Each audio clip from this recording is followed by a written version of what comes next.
It's time to set the record queer. You have to love your inner Negacentaur.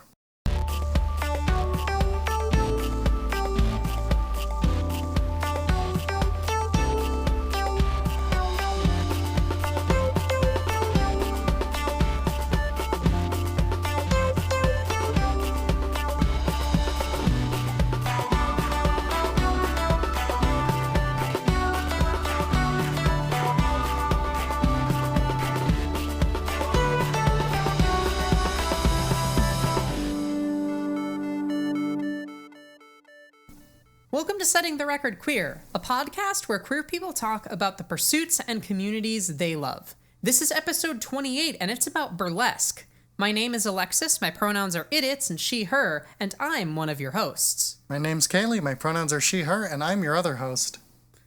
We were just talking about this before starting the episode. I'm fairly convinced that we have somehow spent like 3 months since our last recording, when in fact it was literally 2 weeks like always. I literally don't know what happened, but I feel like we've been ridiculously busy when we extremely have not. We kind of have.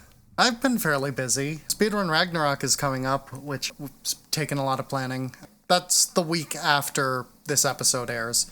So that's fun. I'm doing a lot of behind-the-scenes stuff. I have 2 runs in that marathon, and Alexis and I are both commentating a run where we're going to have some special, fun Yu-Gi-Oh! Script readings. I think that's an incentive, so I think people have to donate for that, but yeah, I might be wrong about that. Please come give your money to a good charity to make us read the script from a Yu-Gi-Oh! Episode dub while watching a speedrun of the Dungeon Dice Monsters Game Boy Advance game.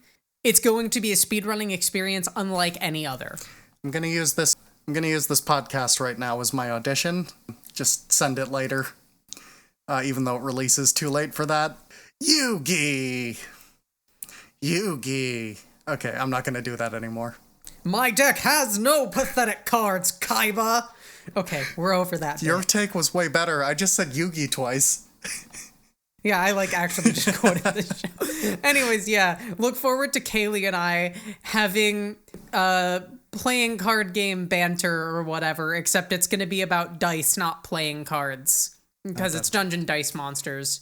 Card games are for nerds. Speaking of card games being for nerds, I got a really exciting package in the mail today, the day of recording. A review copy of the upcoming The Girl and the Robot card game. Now, those of you who have been listening to this podcast for a long time know about my love for The Girl and the Robot. It is a 2016 indie puzzle platformer video game that has just absolutely enamored me since Kaylee first found it and pointed it out to me in a GameStop. That was me admitting that we occasionally go into GameStop, mostly to look at the plushies. It's entirely to look at the plushies. They've got like all the Pokemon plushies. We end up walking a lap around the store anyways, though, mostly to just look at things and be like, that's bad. That's bad.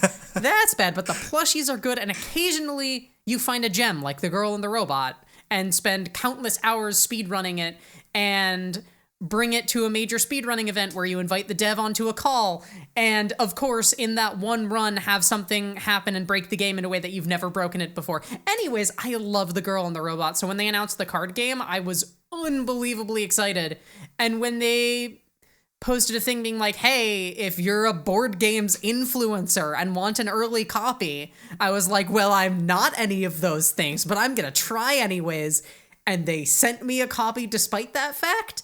At the time of listening to this, there was definitely at least a pre-play thread on my Twitter where I kind of unboxed and talked about the aesthetics and stuff. There will probably be a bunch of tweets about how the game plays. There will probably be a video on my Twitch of me playing it with Kaylee and some other of our friends. And there will possibly be a full video review with Kaylee and I. That's something we're considering doing. Anyways, I'm really excited. The video review probably won't be out by the time of release, but the stream likely will have already happened. Yeah. So yeah, that's been us recently. So we've been talking. Yeah, we've been talking about forms of play so far, and a play is also a thing you can go see, which is a type of theater. And that's the best I could do for a transition to introduce our guest. Hi there. Nailed it. Hello, hi. Nailed it. Perfect, beautiful. The logic was impeccable. The everything else about it was a disaster, but really I cannot deny the logic. Hi, Faye. Hello. Hi. Hi. So why don't you introduce yourself? Yes. Well, my name is Faye Havoc, and I am a burlesque performer and costumer. My pronouns are she, they, or whatever you want to use, because I'm a genderless void. That's the most valid thing I've ever heard. Thank you. The V in void stands for valid. It's a validoid. Aw, thank you. No, it's not. But anyways. I feel so validated. Anyway, let's get right into things. So for our listeners who've never heard of burlesque theater, how did it start and what is it in the present day? Well, a lot of people put the beginning of burlesque somewhere around like the late 1800s with Lydia Thompson and the British Blondes, but it is a form of theater and it has been around for well over 100 years. And yeah, in the modern sense of the word, it is live performance, often a short burletta, they're called, which is a routine that often, but not always, involves clothing removal. And it frequently involves an aspect of comedy and satire, sometimes political, sometimes not. But yeah, the actual origins of the word burlesque are to make fun of.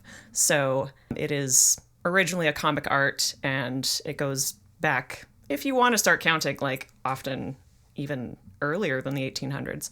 Because it's been around in some form pretty much forever, because humans love to make fun of things. So, yeah, that's what I do. Can you give us some examples of some of the more famous, well-known burlesque acts? Are we talking modern or historical or a little bit of both? Let's get one of each. Oh, well, I think there was... My favorite one that's happened recently is a reverse strip by UK performer Laurie Hagen. And what she did was she recorded herself doing an act, you know, normally, and then she played it backwards in reverse and like memorized all the movements so that she could perform the act in reverse and put on all her clothes and then walk off stage backwards, and just like it's the most impressive thing I've ever seen, basically. Sounds incredible.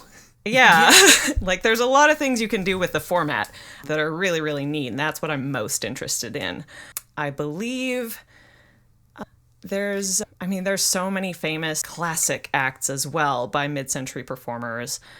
There was Evangeline the Oyster Girl, who like came out of an oyster, like a giant oyster shell, and did a dance, and she had a performing rival at the time. I forget the name of that performer, but she did a performance underwater, like in a fish tank, kind of, and did a striptease that way. But then Evangeline sabotaged her show one night by breaking the tank with an axe. So like, there was a lot of mopping up to do after that. But like, yeah, it's got a wild history. It's very, very interesting, and it's gone through a lot of evolution. A lot of interesting things have happened, and there's a lot of stories from legends you can still talk to today. So what would separate a burlesque performance from, you know, just a regular dance, or like even like a ballet, or something even down to like something like a music video in terms of the performance style? What are like sort of the specific bounds of what makes it burlesque as opposed to anything similar? Well, there are videos you can watch, but, you know, it is a live theater production. So generally the best way to see it is to go to a show in real life and watch it that way and be a participatory audience member. You're encouraged to yell. You're encouraged to have fun. Yeah, it's just, it's a really good time. And I mean, some people, their acts resemble music videos because often, you know, it's very rare that we dance to original music. So when we're performing, we choose a song that we like, and we often, you know, do it that way or put our own spin on it. And sometimes it looks like a really cool music video, or it could be a music video for that song, but it often involves a heavy reinterpretation by the performer. And what separates it from, say, live dance or theater or ballet, like you said, is that burlesque is often considered a low art as opposed to a high art, which means you're not going to see it in a really fancy concert hall unless you're going to see Dita Von Teese or someone like that. But yeah, it's often, done in bars, like at bar shows or smaller theaters. It's not considered an art form where, you do it as like a professional with, the pay to match that. It's very DIY. And yeah, there's a fine line between hobbyists and the people we'd consider pro burlesque performers. But it is there. There's still people who do it as their job, and there's a lot of people who do it just for fun. So, you just mentioned that kind of a lot of it is on the performer. How much work does the performer typically put in, and how much is there in, separate choreographer or, musicians, etc.? That's a very, very good question. Again, like I said, it's mostly self-directed, mostly self-produced. Many acts that people do, like the music is the only thing they don't provide. Many artists will make their own costumes, like I do. Many artists will choreograph themselves, like I do, because I'm embarrassed to show it to anyone else before I'm actually done. And I take classes with people I admire, obviously, but when I'm creating an act for myself, a solo act, then I'm mostly doing it myself, just completely, entirely me. And a lot of people love that because if you're in a play, you're saying somebody else's words, you're taking somebody else's stage cues, you're listening to a director, they're telling you what to do, and it's a lot more collaborative in that sense and a lot less self-directed. But for burlesque, you have approximately 5 minutes on stage to be and do whatever you want, and it's great. It's so much fun, and that's one of the aspects I would say I love most about it. How many hours would you say you put in creating, practicing, perfecting an act? Oh no, that's almost impossible to say. I think the quickest I've done or conceptualized and costumed and created an act from idea to completion was about, working on it off and on for about a month. But often I'll have an idea and it'll finally get on stage like a year or two later. Because, sometimes my ideas are grander than the amount of time or money I have to spend on them. So I'm very busy. Burlesque is my life and also my job because I do costuming for other performers. And so I'm often working on their things in tandem with my own things. All right, so it is a full-time job for you. Mm-hmm. That's awesome, but let's step all the way back. Back in time, way back to the beginning. How did you get started in burlesque? The origin story. This is interesting. A friend of mine was in first year medical school, and she had a classmate, also in first year medical school, who needed to blow off some steam while she was, going through this year. And she decided to take an introductory burlesque course, which is an 8-week course offered by the Screaming Chicken Theatrical Society, which is a burlesque collective in Vancouver, where I live. And she needed a costume made for her act that she was going to do for this class she was taking. And she asked my friend, hey, do you know anyone who sews and could make me a costume for this? And she's like, yeah, I know a guy. So that was me. And I ended up making this beautiful red velvet dress for her. She did a sing strip. It was fabulous. And other burlesque artists who were at the show saw that dress and they were like, who made your dress? And she was like, well, I'll tell you, it was my friend. Real name, because I didn't have a stage name at the time. I was not performing at all. So yeah, my name got passed around, word of mouth, good recommendations. I made costumes primarily for a live music burlesque collective called Pandora and the Locksmiths, which was a group of performers who would perform in front of a live 6-piece jazz band, which was super cool. They had a monthly show, and I made lots of costumes for their group. And then I was just like going all these shows and seeing all my clients performing in these beautiful costumes I'd made for them, getting really excited about it and being around burlesque more and more. And I thought, oh no, I have to get up on stage and do it too. I have to be part of this. I used to be this like amateur theater kid back when I was a teenager, and I really want to be on stage again, and it looks so much fun. And like, what if I want to wear rhinestones? What if I want to wear fancy jewelry and sparkly underpants? Like, you know, this looks great. And yeah, so I got into costuming in 2011, and I got into performing actually almost exactly 6 years ago. My burlesque anniversary is October 2nd, 2013. You know what's funny? We had in our show notes to like sort of ask you about burlesque and then ask you about the costuming. Mm-hmm. And you ended up just flipping that backwards. Well, I do my best. Just goes to show that for most episodes of this podcast, we throw half of our show notes out the window by the time we're done. Yep, you never know what's going to happen. I mean, a little behind the scenes for us is that we have we write a Google Doc, and then we have a constantly changing, and we pass notes back and forth of like, we already asked this, and this got covered earlier, and ooh, we should throw this in because it's interesting. Mm-hmm. Yeah, I meant to write a Google Doc of notes so that I wouldn't ramble, but I didn't, so here I am. Well, you're not rambling, so I wouldn't worry. Oh, great. I can say that I think we had one guest ever who took notes before the show, and we were so impressed. Yeah, Jackie, our tattooist from episode maybe, was it like 14 or something? Somewhere in the early 10s. I don't remember. That episode is great, and everyone should go listen to it if they haven't. It was Finish great. this one Jackie first, took though. notes, and it was really impressive. Just like burlesque, podcast recording is a live act. And that It joke is. You Except never for the part know. where it gets edited and then released several weeks later. And it's yeah. And it's such a live act that joke is probably not making it into the final episode.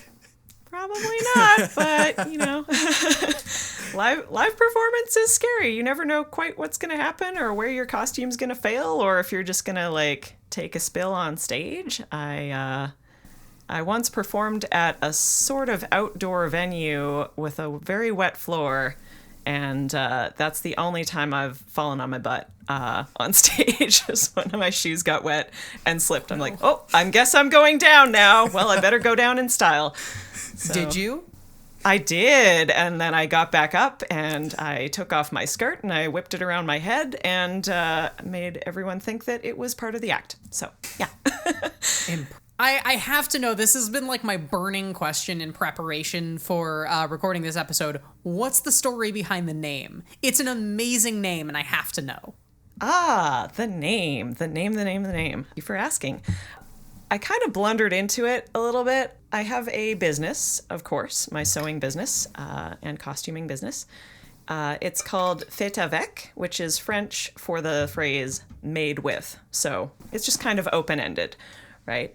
I'm a French immersion kid, so that's what I named my business. And so I had to explain to all these Anglos how to pronounce Faye Havoc. And I kept saying, well, it's kind of like Faye Havoc, Faye Havoc?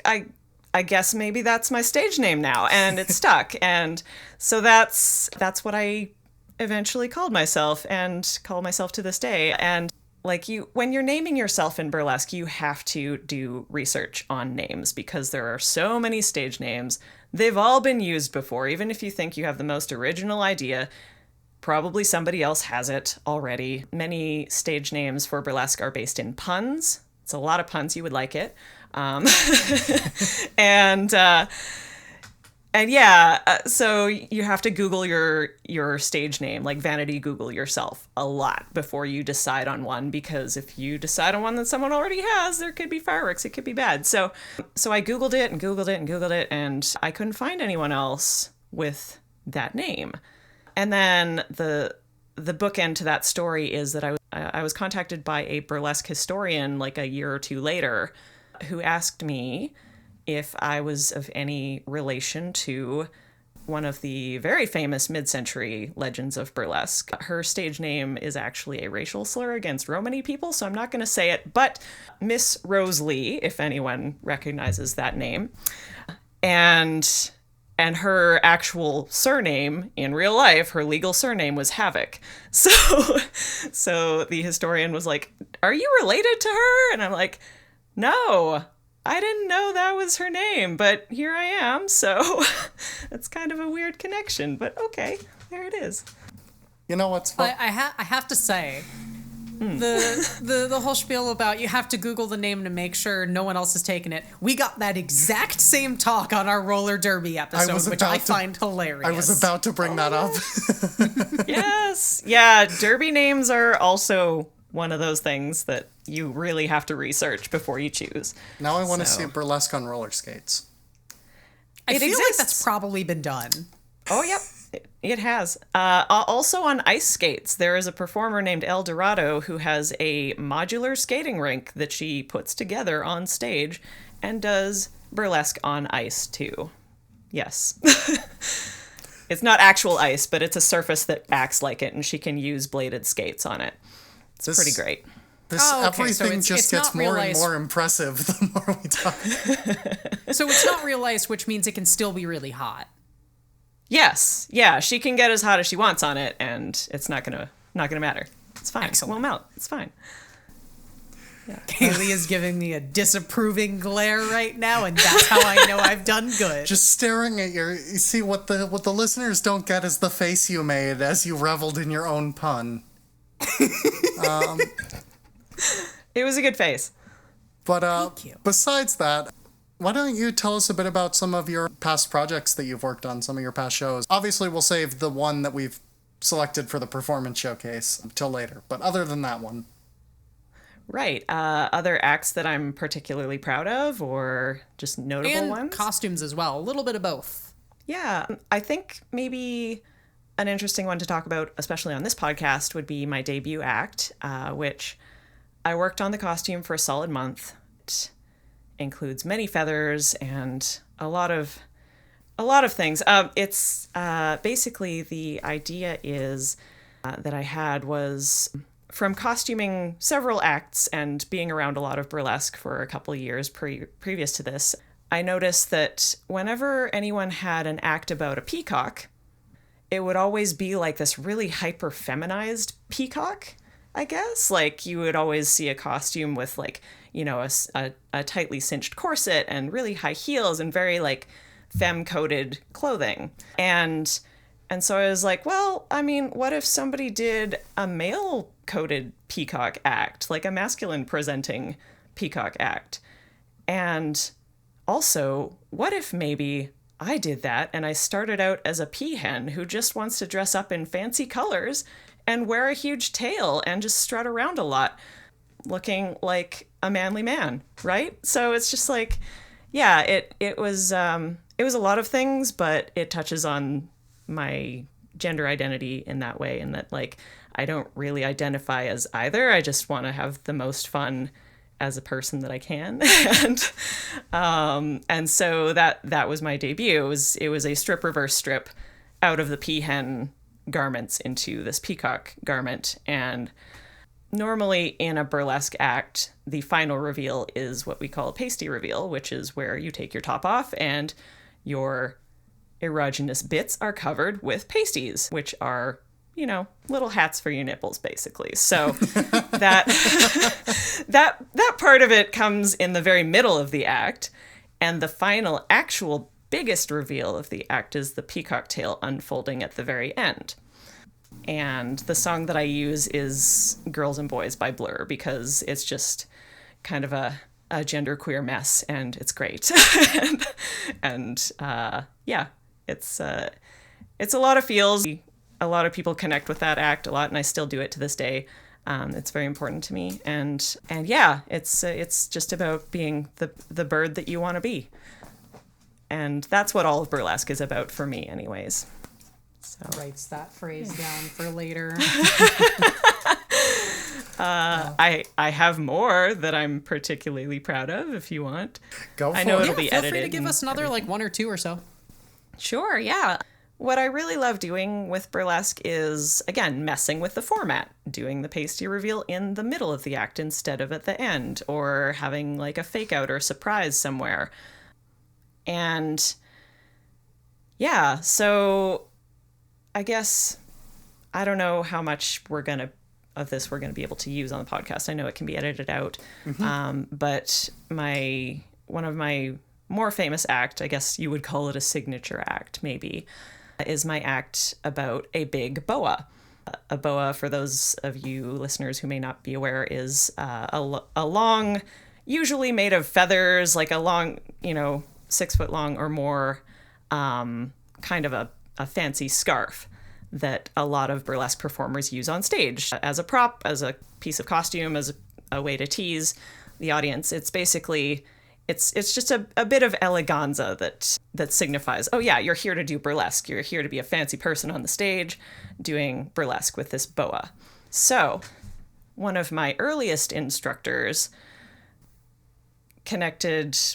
made the obvious implication that boas are kind of stand-ins for phallic objects and on stage, because that's what people tend to use them for, and they do a lot of kind of suggestive things with it. So this act is about myself as a debutante burlesquer. It was an early act at the time. And I come on stage with kind of a small boa that you would get at a dollar store, like, one of those like bachelorette party boas, like, and then I trip and fall on my face over this gift box that's in the middle of the stage. And I'm just like, well, okay, what's in here? and inside is a bigger, thicker, longer boa. And I'm just like, oh, well, forget this tiny, crappy boa. I'm gonna use this. And so I start doing my act with the big boa. And the boa is actually a puppet that I control with a 16-inch rod in one end and a piece of fishing line. And it actually removes my clothing for me without my consent. So it's like kind of a metaphor for a common misconception about burlesque artists, in that if we are dressed up fancy on stage, we're performing for you, we're taking our clothes off, that we are trying to attract that kind of attention. But maybe we're not. Like, maybe we want you to ask us first before you approach us about that, or assume that about us. So yeah, it ends with a big choreographed fight scene, and I strangle it, and I throttle it on the ground, and like it gets quite violent, but it's just about what you want to do to all those people with those presumptions, and yeah. So eventually I do end up with my costume completely off, but not in the way that I wanted it to happen. And it's a comment on all of that. So that's where it gets really political. And you may be able to keep this in the podcast, you may not, but there it is. No, yeah, that was fine. Okay, great. Just a off podcast note. Yeah. That's really cool and definitely within the bounds of appropriate, especially given, the point it drives home. Yeah, you haven't even not come to pick near an boundaries. odd bit of language given the context, but You haven't even that's come good to near know. boundaries yet. Thank you. Yeah. Yeah. What do you think, Haley? Do we want to do one more, or do we want to move on? I want to hear one. I personally want to hear one more. Well, me too. So, And if I want to hear it, the do, listeners let's probably do too. one more of Faye's favorite picks. I don't know. Do you want to hear about a Steven Universe Nerdlesque number I do? Absolutely. Or Absolutely, Okay, great. 100%. As long as it doesn't spoil anything in the show. Right. It probably won't. It's basically the first season story arc of Lapis Lazuli, and she's a side character in the show, but one that I relate to quite a lot. And it didn't start out as a Nerdlesque act. Nerdlesque, by the way, again, for those who don't know, is burlesque that is based on pop culture characters or icons or like movies, TV shows, video games even. Like, yeah, it is a subgenre of burlesque, often looked down on by serious burlesque artists for being derivative or like whatever, but also, you know what? Like, good burlesque is good burlesque. It doesn't matter where or how it's inspired from. It's just like, it is what it is. So this act sort of started out kind of general. Like, I just wanted to wear a beautiful like cape of beads and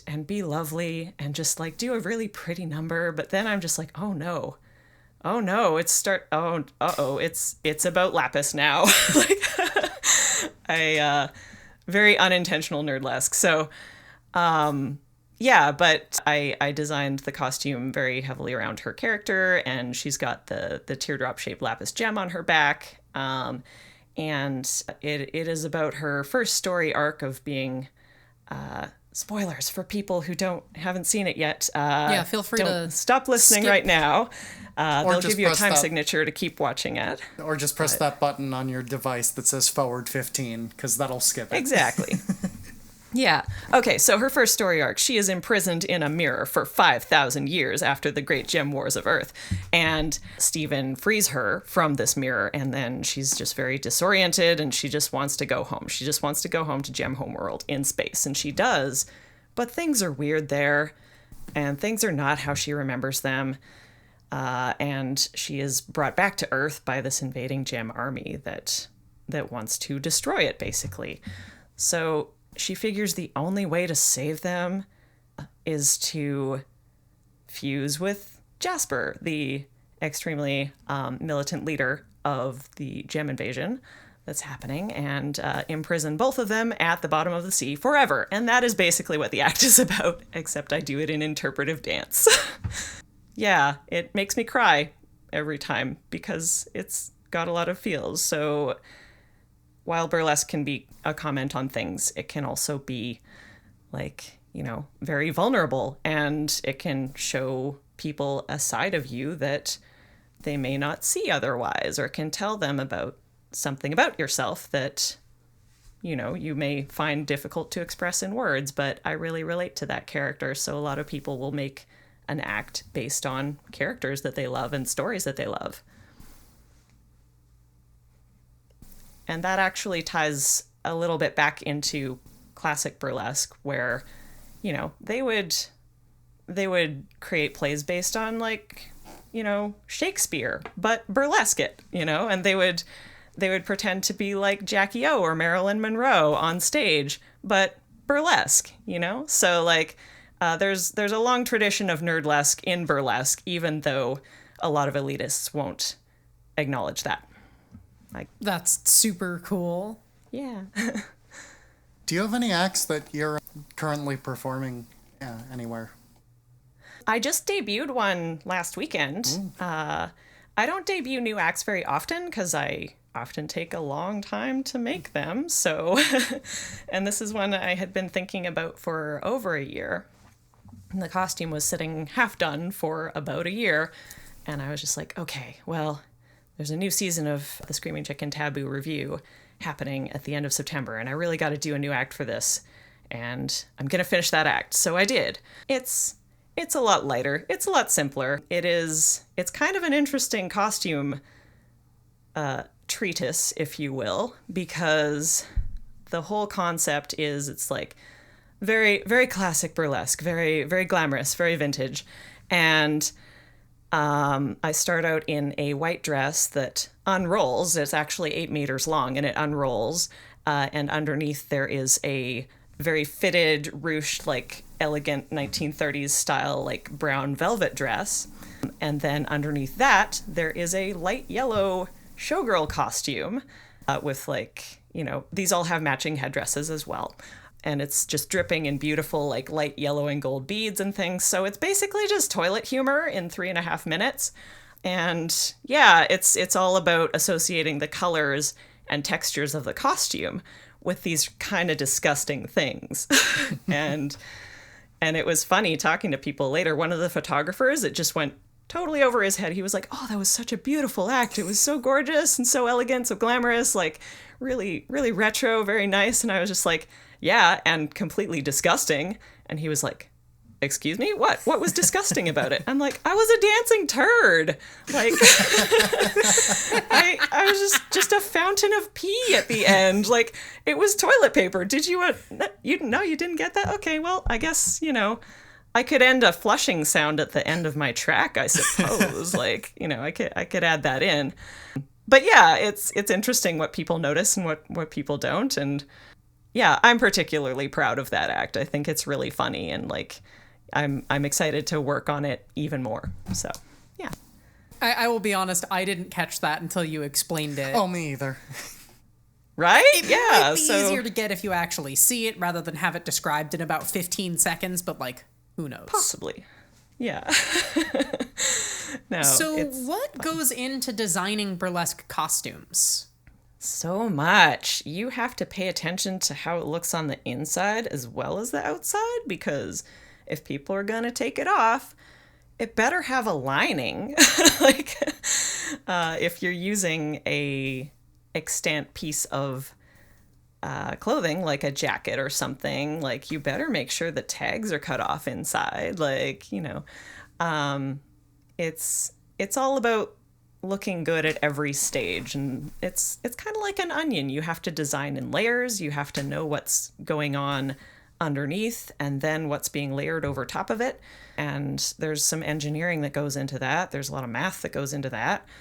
There's a lot of like familiarity with your materials that goes into that. Like, never mix sequins and fishnets. They are like Velcro together. It's bad. Like, don't do it. Yeah, sometimes you'll go to hug your friends. You're wearing sequins, they're wearing fishnets, and then just like, you're just stuck together. That's it. So, yeah, and also removals are extremely important when designing for burlesque. Like, I do whatever I need to as a sewer of things and maker of things to work. Sometimes I'll do like wedding dress alterations or just, creating regular garments for people. But my heart is in stage costume. And so for stage costume, you have to pay attention to how it comes off. And like, if it's a zipper, what is the dominant hand of your client who's going to be taking it off? What hand are they going to use in their choreography to take this thing off? When you're designing alongside of your clients, alongside of another performer, these are the questions you need to ask. And it's all about working with them as opposed to for them, I guess. Cool. That's stuff I never would have thought about. Yeah, I really enjoyed your episode about learning how to sew. And I thought that was really cool. And yeah, but it is a whole other thing designing for something that's on stage, and it's going to be like really flashy and very like interesting to watch. So it's another level of sewing that most people don't think about. So what sort of community is there surrounding burlesque, both in terms of like communities of performers, communities of like, the active supporting figures like costumers, maybe like stage managers or whatever, and then the community of like people who consume and enjoy it? It's a great community. It is an extremely diverse community. I don't think I would have met nearly the variety of people that I have met otherwise if I were not in burlesque. It's it's just made up of so many different people and personalities, often very big personalities, because a lot of people are performers, and they will be performers in conjunction with being, say, show producers or costumers like me, or there'll be educators, there'll be like teachers who teach classes and workshops. There are people who've been doing it since the 90s. There are people who've been doing it since, 40 or 50 years ago even. You can still talk to some of the people who were on stage back in the 1950s, 60s, 70s. And there are ways you can do that. Like, there's a huge online community. And there is also educational conventions like BurlyCon in Seattle every November that people go to. That's I think it's the largest burlesque educational conference anywhere in the world, and I'm very lucky to live nearby. So I've gone for the past 5 years. It's amazing. Okay, and but how many bodybuilders show up to BurleyCon and get very confused? Yep, the shorthand is confusing. It's true. Well, one time we didn't book out the whole hotel, so sometimes we've had to share it with other groups. Like one time there was a West Coast swing dance convention, which was great because like we could all buy shoes from each other and it was fine. But this other time there was a group of like I think 200 Japanese high school students in the same convention hotel that we were at down in SeaTac. And they were so confused. They were so confused, and it was adorable. Like, yeah. Yeah, no, it's so great. It's educational and social as well. So people get dressed up at night and mingle, and it's fun. But yeah, also burlesque festivals are something I go to a lot of, and I actually am on the board of directors for the Vancouver International Burlesque Festival, which is a nonprofit burlesque festival that's been running for 15 years now, almost. We're working on year 15. I've been on the board for 4. And it is a large, usually annual show in many cities. Many cities will have their own burlesque festival, but Vancouver has its own. And often performances will be selected by an application process, so you do need to send a video and some information to be considered for selection and performance. And then people usually come from, nationally, locally, internationally to perform at it. And it's a good way to see what burlesque is like around the world or in different cities if you're traveling to a burlesque festival to go to one. And yeah, that's also a really good way for communities to come together and to meet other performers you wouldn't otherwise meet. How's being queer in the burlesque community? It's I don't have the exact numbers or anything, but I would say confidently that most of us are some flavor of queer. It's pretty cute. I know some straight performers, but they do seem to be in the minority, and it's like, oh, cute, you're my token straight friend. You're the token straight in this show. Like, yeah, which is interesting because it's an art form that is supposedly predicated on a very male gaze looking at female performer kind of supposition, but it's not. It's very much about the performers themselves just expressing something that they want to express.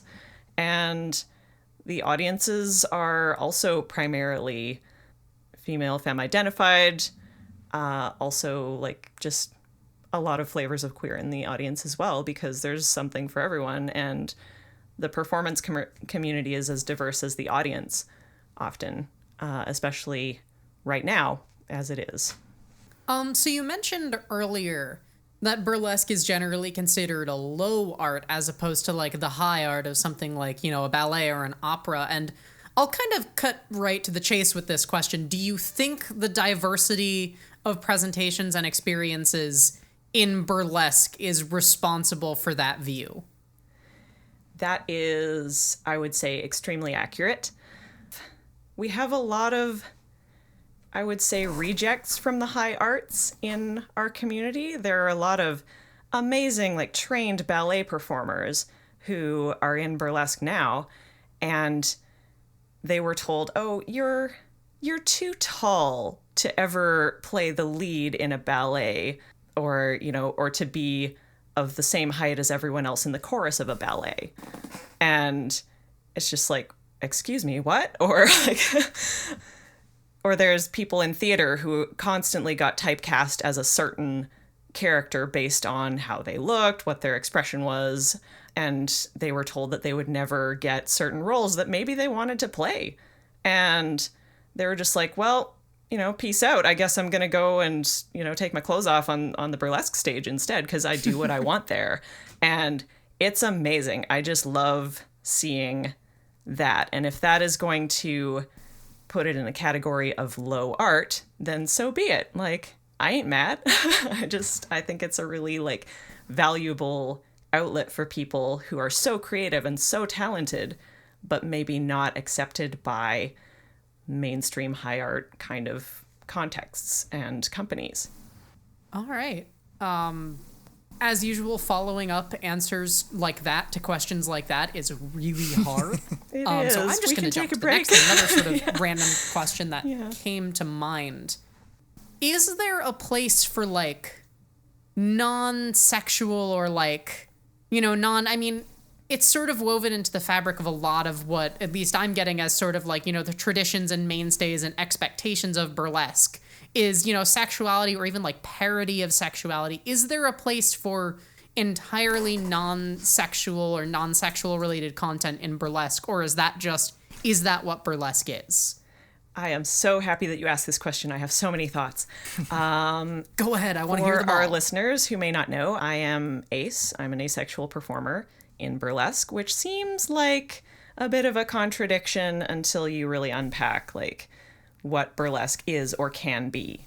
I have many acts of my own that are not meant to tease or titillate or seduce or do any of those things. They're not signals that I am a sexual being or an allosexual being, rather. It is, again, it's just me revealing something about myself. And a little personal note, like I've never really been super shy about nudity at all. I'm just like, yeah, it is what it is. Maybe it's because the association commonly made between nudity and sexuality just doesn't exist in my head. Like, if I see a naked person, it's like, oh, you just have no clothes on. It doesn't mean you're DTF. Like, it's very like, no, that's just what it is. I can take it for what it is. And for a lot of people, they see somebody with no clothes on, and it's like, oh, wow, I must be very attracted to them, or they must be trying to attract me. Like, that's not what it is for me at all. And it's not necessarily what it's about for other artists who might be allosexual. They might be, trying to convey that or not with their art. There are plenty of people who have beautiful, like, seductive acts, but also have, like, a non-strip mime number where, like, you know, they just do a bunch of really dirty hand gestures, and that's burlesque, and they don't even take any clothes off. So I'm talking about April O'Peel, who is my favorite. She's a very, very funny performer locally. There's so much you can do with it that I don't think it's fair to limit it to that. And I think the more audiences see that it's a format that can be played with in so many other ways besides that, in addition to that, then, like, that just kind of expands the definition of what the art form is and what sexuality is or what it isn't. So basically what you're saying is your goal is to expand burlesque to include the totality of anything everyone can ever do, just to stick it to the high art people.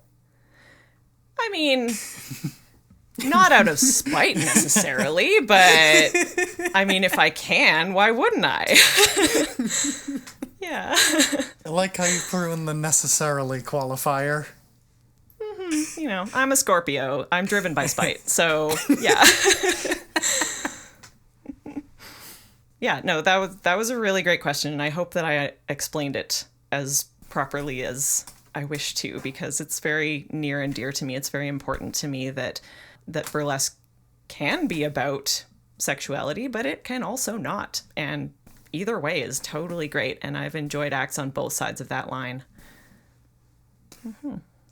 To do a bit of a non sequitur here, because I can't think of a transition, how would you recommend someone get started in burlesque if they're interested? All right. Well, if you are in a city that supports this, if you can find a school that teaches burlesque, then please do, and please learn from those folks. There is one in Vancouver, or one or two actually. There's the Vancouver Burlesque Center, and there is the Screaming Chicken Theatrical Society. As I mentioned in my origin story, that's what my friend of a friend was going through at the time, the course that they offer. And yeah, if you can find like a real way to just like get out and move and learn from an actual person, that's great. If you cannot find that in your city, if it's not available to you geographically or otherwise, there are online resources. There are people who do tutorial videos about like tassel twirling, which are always fun to watch. And you can learn by, just looking up acts from performers. It's good to like jump on, I don't know. Social media doesn't like us. There's a lot of politics behind it, but like there's problems with people using their stage names as like a Facebook profile. There's shadow banning on Instagram because of content rules. There's a lot. It's a little bit trickier to advertise ourselves online than it would be for, say, somebody else who's in a different art form. But yeah, like we're still all over the internet. You can find us. And honestly, if you have questions for me further, I would love to answer them on Discord or elsewhere. But yeah. And what projects or performances do you have coming up right now? Well, the first half of October is a little bit quieter for me as I just work on commissions, but towards the end of the month, I'm actually going to Seattle for Bechdel Test Burlesque, which is a nerdy feminist show about, again, it's nerdlesque, basically. Yeah, and I'm doing a show there at the Rebar on Saturday, October 26th. And we're also doing that show in Vancouver. All the US performers are crossing the line and coming to us on November 30th. And yeah, I have a lot going on. I'm just those are that's the biggest show coming up, I think, for me. I'm also in an animal-themed burlesque show on November 2nd at the Rio. It hasn't really been announced yet, but myself and my duo partner, Donna Boss Rogers, are doing our Horsin' Around act at that show. So, yeah. Wow, what a coincidence, because we actually we actually have here in our performance showcase this Horsing Around. We have a clip from it, or I think it's.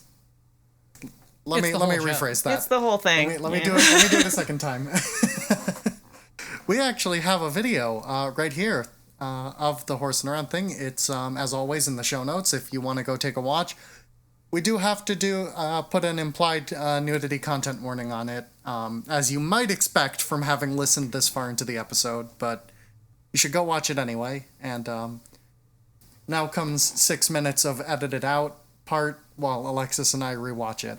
All right, well, we're back. You've been here the entire time. Kaylee and I just rewatched this video, and oh my god, that was amazing. Let's start there. I need to get it out of my system before we do anything else. Oh no. Are you the horse from Horsing Around?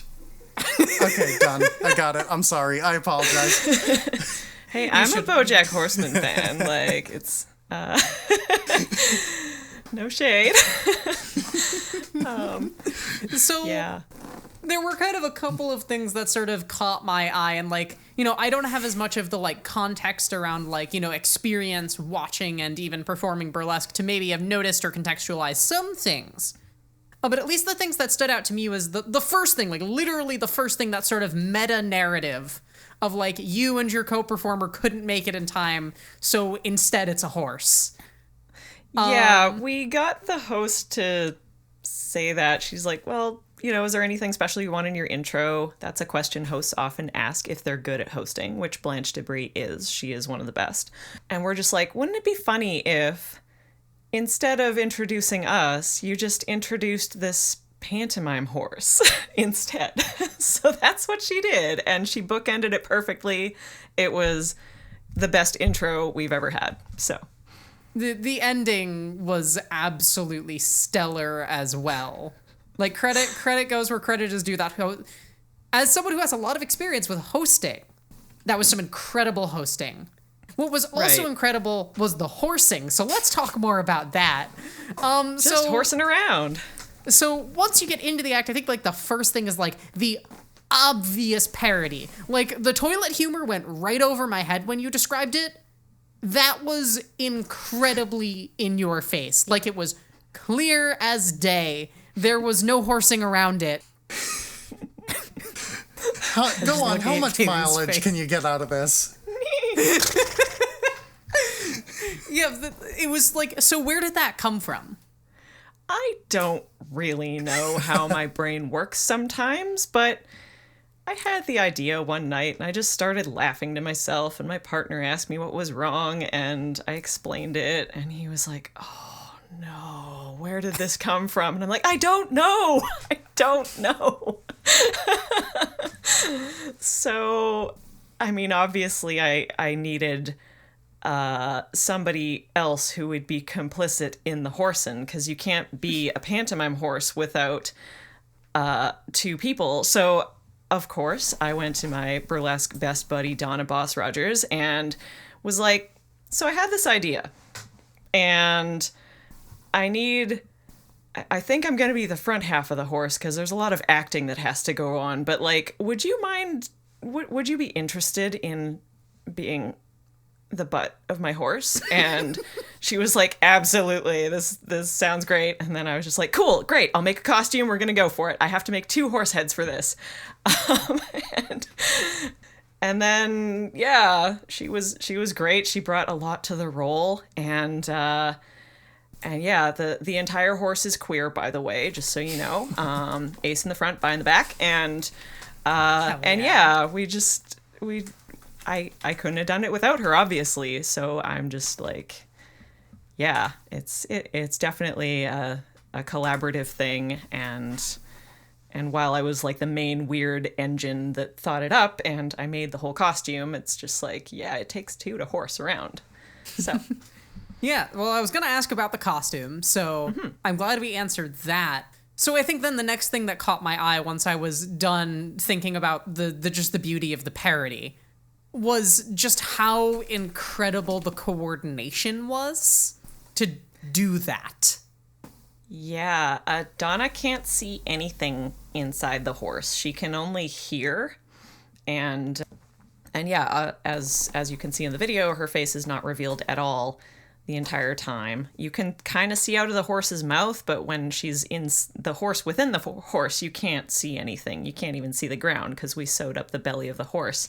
In an earlier version of the costume, we had left it open, but we found that you could see like the teeth of the horse sometimes when we were doing the floor work, and it was just like kind of weird, so we didn't want to give it away. So we enclosed her in darkness, and she's completely blind doing this act, and she has to go entirely by feeling what my hips are doing, because her hands are on my hips in this situation, and then also listening to the music cues and rehearsing a lot. You definitely must have rehorsed a lot, yes. Yes, many rehearsals later. Yeah. Yeah, I'm sure you had to rehearse around and around and around and around the act. We did. We even rehearsed in a park before the big show in Vegas. Just Kaylee for has context. just completely given up at this point. For context, there exists a competition in Las Vegas every year. It is called the Burlesque Hall of Fame Tournament of Teas, and yeah, people can apply from all over to be in this competition, and there are awards and there are things, and it's basically just like the Super Bowl and the Oscars of burlesque all rolled into one. It is one of the largest events in our industry, if not the largest event, at least in North America.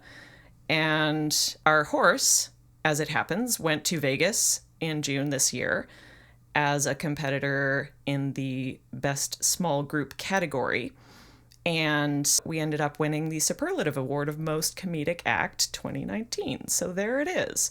And in preparation for this, we had to find a large rehearsal space. We couldn't find one indoors. Rehearsal space. So we took our horse parts to a large park out in the middle of Mount Pleasant, Vancouver.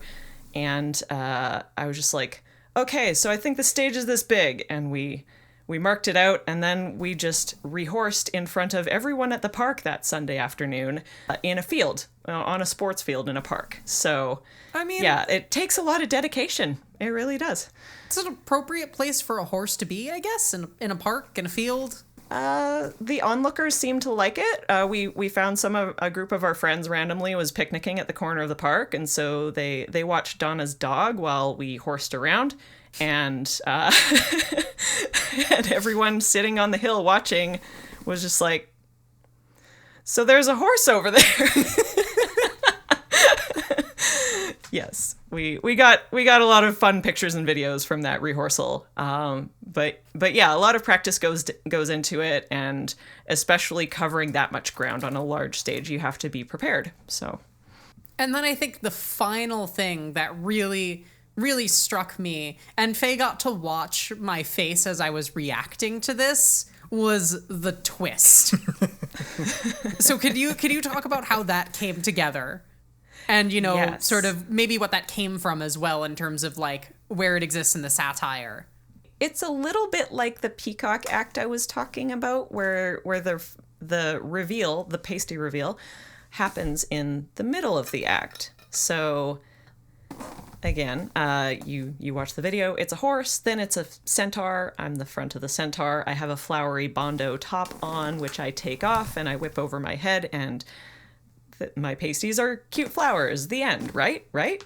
No, that's not the end. It's a fake out. The horse splits in half, and there is another two-legged horse-headed creature inside the horse. It's been there for the whole 3 minutes, and it just starts thrashing around on the ground and screaming, and I start screaming at it, and we just kind of carry on like this. When we do the screaming live, it can be up to 6 or a 7 minute act.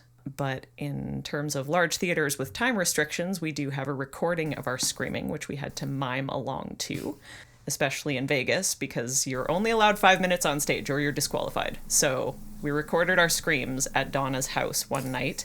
We warned all her neighbors. Nobody was getting attacked or anything. It was just us recording this track for our act. And I think if there is any point to this at all, it is that we really wanted to shake up the audience. Because there's a formula to burlesque, There's like, yes, fancy person comes on stage and does a dance and then takes off their clothes. And then it's pasties. The end. Everybody's really happy and everyone applauds and everybody feels good, right? But in this case, I was just like, what if we just confused people? What if it ended, but then it kept going? And what if we, like, made it so bad that it was good again? And, like, I just wanted to give people an experience they didn't expect to have at a burlesque show. And in the case of the show in Vegas, where it's a theater full of 800 people who are industry people, like, they have seen a lot of burlesque. There are legends there. There are teachers there. There are past winners there judging you silently, and it's terrifying. And I'm just like, well, I mean, what if we have an act that people haven't really seen before? Like, nobody's a special snowflake. Everything's been done before. But, like, what if I don't think I've ever seen an act like this? At least if it exists out there, I don't know about it. And that's what I want to bring to burlesque, is something a little bit unexpected. That's definitely what it was. Even knowing in advance that it was, even as we, prepared for this episode, we were like, okay, this one is, less sexual. This one is, more fun. Even knowing that, unexpected is absolutely the word I would use to describe it. Oh yeah, neither of us takes our pants off. Like, that's, we're both still wearing horse pants by the end of the act, but it's still a surprise in a different way. Like, it's not surprise butts, it's surprise, like, horse butts, extra horse. Yeah. So we won a trophy. I have it here, actually. It's, check it out. It's got a turkey on top. It's like Can you send us a photograph of that for the show notes, since they won't be able to see? I could do that, yes. I can send you a photograph of us winning it, and we're both jumping off the ground. Like, we're not even on the ground. We're so happy. We're just like, Yeah, the comedy award is exactly what I Send that. wanted We'll to stick it in win. the show Yeah, notes. absolutely that picture then. I do.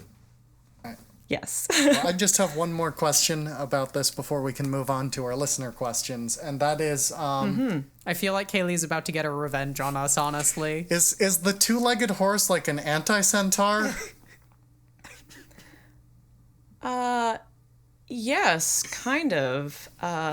It's a funny internet thing that happened is that when we dropped this act, people started sending us weird centaur art. So like all the possible combinations of human and horse parts that could be thrown together into these hideous malformed creatures. They keep sending us memes and art and like just weird photo collages and just anything that pops up online or out and about around town in advertising, just any horse things. That's where the people they send it to, and I love it. I can't get enough of getting weird centaur art. So it is kind of like the nega centaur in a way. Like there's nothing human about it. It's very like, yeah, it's just the formless id inside of us all that is like pure chaos and yeah, I don't know. But also I guess the end of the act I do comfort it and walk it off stage with me and make sure that it's okay, and it's just kind of like, you gotta love yourself. I was not expecting an actual answer to that question, but I'm glad I got one. You gotta I just made it up. Like, you gotta love your inner nega centaur. I'm adding maybe that that's to our my stinger. Running 5-item long list of potential stingers. This is a new record for this podcast by Alexis far. has been writing them down on our notes, and we have a lot of I feel options. special. Also, let the record show, since hopefully it was all deleted, that the entire time Faye was talking about receiving like weird centaur combination pictures, I was laughing uncontrollably, because that's just one of those things that I will never not find funny, even if I'm just thinking about them. I was thinking about the fractal centaur, and I'm just dying. Oh God, no. Oh yeah, you reminded me that existed. Oh, that's one I haven't seen in a while, but yeah, no, Yeah, terrifying. It's one half horse and one half. Forever. Oh God, I spent a night with a projector screen and a couple friends and that person's videos, and I haven't recovered. Yep. Okay, but anyway, for less scary multi-horses, it's time for our listener questions, which I did pre-screen and make sure none of were about multi-horses. Oh, good. We're safe. If you have a question for a future guest or for us, you can always email us at settingtherecordqueer@gmail.com. You can contact us on Twitter at strqueercast, and you can join us in our Discord at bit.ly/strqcord. We can get questions in any of those places. And we've got some really, really good questions this week. Fight me IRL. It's over. I used Hannah's real name. Now she has to cut that. Dang it. The ultimatum. I'm excited for listener questions. Yes. This is new for me. So yeah, we have some really good listener questions this week. Our first one comes from Dijon Ketchup in Discord. How does actual burlesque compare to the depictions of it in musicals like Chicago and Moulin Rouge? Are they accurate at all? Are there aspects they get right and others they get wrong?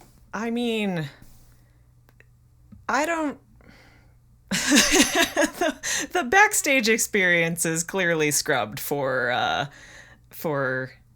entertainment purposes, I think. It's far less glamorous than you would imagine based on those movies in particular, but it's like I sometimes when I'm tweeting about things, I'll use the hashtag so glamorous to mean something that isn't glamorous at all, like,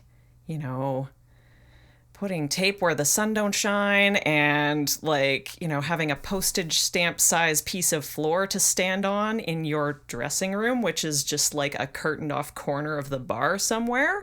Like, and if you go to the Moulin Rouge even today or the Crazy Horse in Paris, it's, those are big theatrical productions with huge budgets and like an entire team of costumers, whereas burlesque itself, as we do it, as I do it, as many of us do it, is so DIY. It's just, you maybe you'll get paid enough to like maybe afford a taxi home after the show, and like, it's very like, yeah, it's doing it for the love, and it's not quite as shiny as is depicted in movies, but it's still, I wouldn't trade it for anything else. I still love it. And yeah, we're very good at making things look fancy on stage when in real life, like, things are burning down and falling over and like,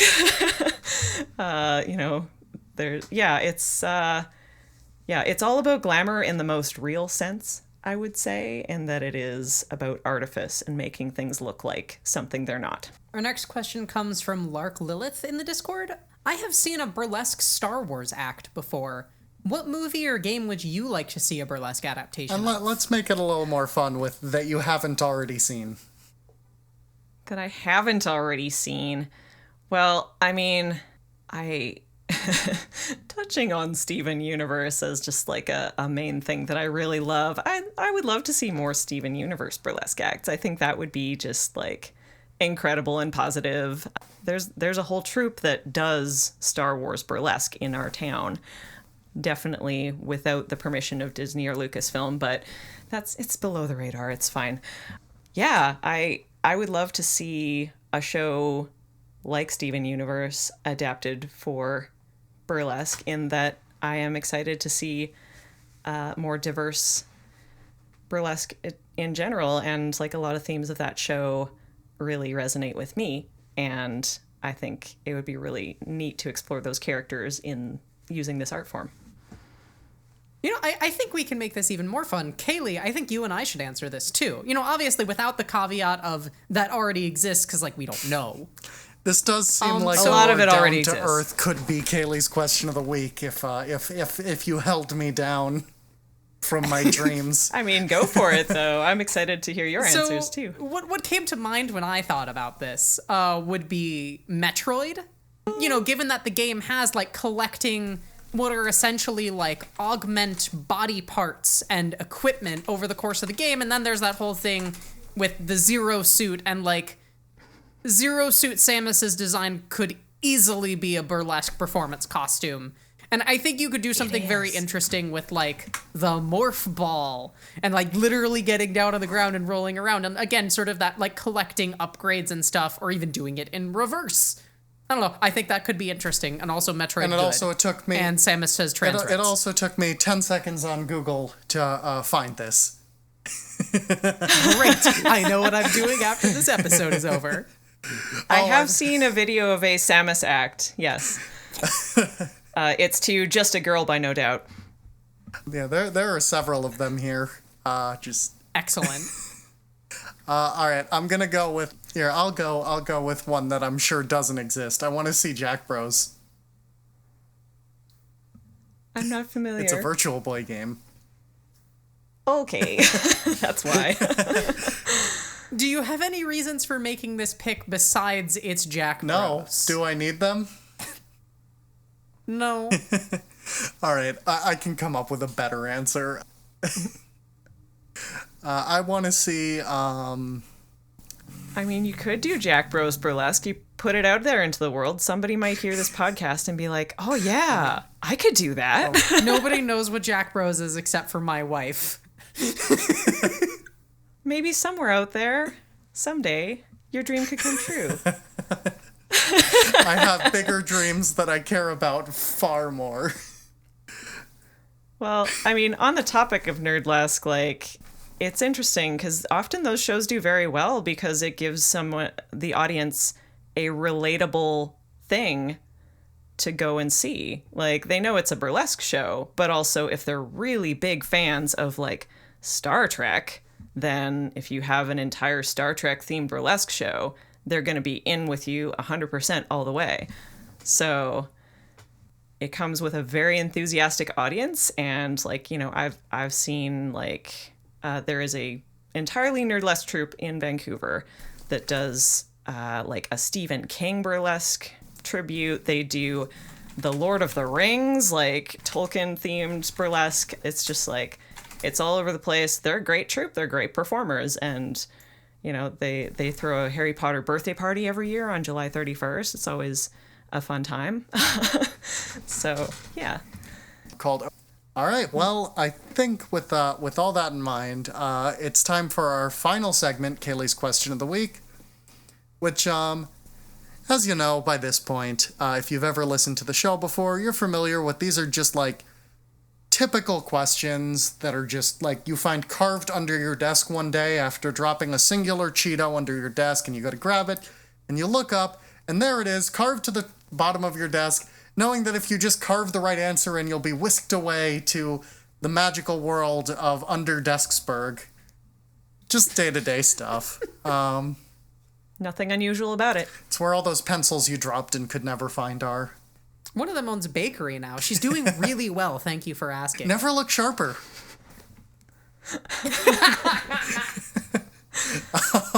Okay, Oh you my. win. If you could You went there. If you could put on a burlesque performance with any supernatural entity or person with completely intact superpowers, who would you choose, or what would you choose? This is. Oh, no. I've been thinking about this one for a little while, and I still don't have an answer. It's not fair. You got time. I didn't have time. I always... Now you get put on the Supernatural spot. person or entity. I mean, you're asking this of somebody who has done a lapis lazuli burlesque number and also a centaur burlesque Yep. number. And I figured you'd have ones you'd want. I mean, it'd be fun to do my lapis act with actual hydrokinesis, but a lot of shows will not allow you to use actual water on stage. So I think maybe my second choice would be, I think it would be really cool to do a burlesque act with an actual mermaid on stage, like in a tank, but for real. So there's, if the show allowed water and allowed me to bring in a tank that would support it, I would love to do a duo act with a mermaid, because everybody loves mermaids, and I think that would be a really big draw for the audience. Yeah, a real mermaid. Yeah, for real. I would be very surprised if you didn't get a big draw with an actual mermaid. Yeah, I would try and work this in somehow, but yeah, if I had a Dita Von Teese budget and a big stage, then I would definitely do that. I'm just gonna go with Dumbledore. I've seen that, you know. Well, not real Dumbledore, Yeah, well, the but, show didn't you know. have real Dumbledore magic in it. No, it was burlesque magic. That's probably better. I'm still thinking. I don't think the real Dumbledore is much of a dancer. You don't know that. Maybe Dumbledore should come on the podcast and tell us. Talk Clear about this up. wizard dance. Dumbledore, if you're listening to this, how did you become real? And also undead. Oh, spoilers. Oh no. Snape killed Dumbledore. No one's heard that. There are still people who haven't heard that. It's that I know quite a few professional mermaids in this line of work, and have done work for said professional mermaids, but I live in a coastal city, so there's lots of mermaid themed stuff going on, and yeah, but they do events and kids parties, and it's just a very magical scene here. So Follow up. If you're a professional mermaid and you are queer and listening to this, we can provide the tank. Please come on our podcast. We'll make it a twofer with Dumbledore. Absent a better answer, because for some reason it's really just not coming to mind, I'm thinking what I'm thinking of is a transformer. So cool. So Best just, like, answer. You know, changing into different vehicles and like giant robot and like all sorts of different, you know, because I was thinking shapeshifter, but that's a little boring and I really like robots. Yeah. So I want to do a burlesque act with a transformer. That's a great answer. Like, I'm very excited for this. Like, maybe one day, like a couple decades in the future, we'll have the technology, or the Transformers will come to Earth and do the thing. All right, so when the three-way show between a mermaid, Dumbledore, and a Transformer happens, we are all here for that. Mm-hmm. Yes. All right, and if you have a good answer to this question, which I feel like everyone out there is going to, because how could you come up with a bad answer to this question unless you're just like, I want to do one with like a normal person, at which point you're not even really answering the question. The question itself necessitates a good answer, is what I'm saying. Please give us your answer. Again, you can do that via email, settingtherecordqueer@gmail.com, on our Twitter at strqueercast, or in our community Discord at bit.ly/strqcord. We like to feature our favorite answer to Kaylee's question of the week at the end of the episode.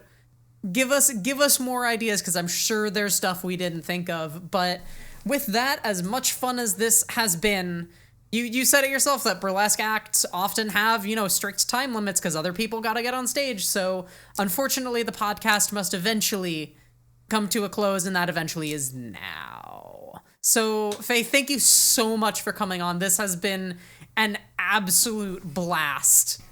So where can our listeners find your work, your performances, social media, or whatever you'd like to share with them? The best way to find all of that is just to go to my very fancy website at fayhavoc.com. I am on Twitter and Instagram and Patreon as Faye Havoc, FAYEHAVOC. And yeah, it's a consistent username across multiple platforms, so wherever you can find me, that is how it will be spelled. And yeah, if you search for my Patreon, it won't come up because it is tagged 18 plus content, so you have to type it in directly, but I would love to have more supporters on Patreon, because that's where I put cool stuff like unreleased videos, photographs, projects I'm working on, tutorials, etc., etc. It's always hard to transition from a guest plugging their Patreon to us plugging our Patreon. Oh yeah, you can take a minute, it's fine. Yeah, so definitely go check out all of those links. Go support that Patreon if you can. You hopefully watched Horsing Around. This is good stuff, to say the least. You should definitely watch it. If you didn't, you really maybe come home from work need first to. and then watch it. I guess, yeah. It's Slightly not safe for work. It's the sort of thing that There's a lot of screaming. It's the sort of thing that technically isn't against the rules, but boy, do you not want to see your boss see over your shoulder. No. Well, anyways, while you're waiting for work to end, or, you know, waiting to get home on, like, the bus or from class or whatever, if you're looking for something safe for work to throw your money and or attention at, you can support us on Patreon at patreon.com/settingtherecordqueer. Our patrons can get early guest reveals, access to a special Discord channel, high quality or early episode releases, and even special thanks on the podcast. So we'd like to offer thanks to our $25 and above patrons, Jane, who you can find on Twitter as @callmecadejo, that's @callmecadejo, and American Choir Boy, who you can find on Twitch as American Choir Boy. Otherwise, if you liked this podcast, subscribe or leave a review wherever you get your podcasts. Tell a friend about us, recommend us on your social media. You can find us on Twitter at strqueercast. You can contact us via email, settingtherecordqueer@gmail.com, or come join our Setting the Record Queer community Discord, where you can hang out with other listeners, us hosts, and even some of our guests and technical production people who have decided to grace us with their presence at bit.ly/strqcord, all lowercase.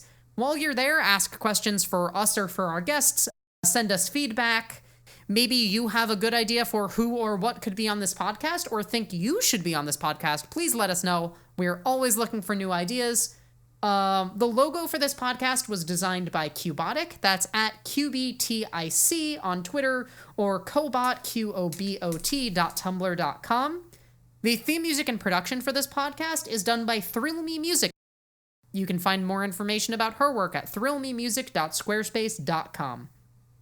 Kaylee, where can our listeners find you? People can find me on Twitter at WitchesHex. That's WITCHS Hex. You can follow SoulSync's development at AskSoulSyncGame. That's SOULSYNC Game.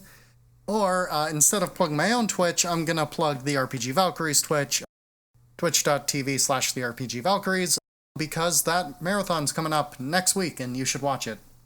Definitely watch Speedrun Ragnarok. And you can find me on Twitter as DoubleGearSYS, Double Gear Sys as in Double Gear System. And you can find me on Twitch under the same name, where I stream mostly Final Fantasy XIV these days, and will probably by now have a video of Kaylee and I and some other friends playing the Girl and the Robot card game that you can check out long before you'll be able to get the game. Our favorite answer to last week's Kaylee's question of the week, which was, which Tetramino would you like to see get its own spin-off game and why, came from Space Bras on Twitter, who said, a murder mystery where the skew piece has to find out who killed the rest of the Tetramino family. Our next episode is going to be on science fiction writing with Rosie Thor, author of the very soon upcoming book Tarnished Are the Stars, and is the start of our unofficial author month because it goes over the end of October and the beginning of November. But we have 2 authors in a row, both with upcoming book releases. It works, just trust me, just roll with it. It's fine. That being said, that's all we have for you this week. We look forward to seeing you in 2 weeks for that episode with Rosie Thor. Thank you so much, Faye, and we will see you in 2 weeks. Bye.